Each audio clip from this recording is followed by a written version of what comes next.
Adunay usa ka babayi, nangandoy gyud siya nga mahimo siyang content creator. Unya niabot gyud ang panahon nga natuman ang iyang pangandoy nga mahimo siyang usa ka content creator. Siyempre kung content creator ka, nangandoy pod ka nga mutaas ang imong followers ug mutaas pod ang imong views ug mahimo kang popular sa mga tao nga galantaw sa imong mga content ug nahitabo sad ang iyang pangandoy, nahimo siyang sikat na content creator.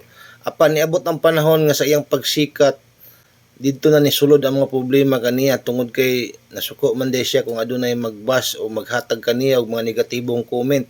Moabot ang panahon nga naghilak na siya sa social media o ginakasukan na sad niya ang mga tawo nga gabas sa iya.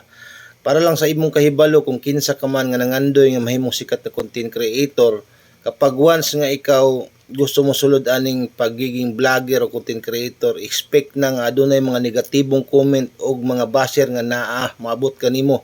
So kung dili ka gusto nga i-bash, kinahanglan i-off nimo ang imong comment section o kaya pag-undang na lang sa pag-content creator o di kaya i-off na ang imong visibility o mag-unlimi na lang ka para ikaw na lang makita. So hinaot ko nga makatabang kaninyo ning inani nga mga tambag.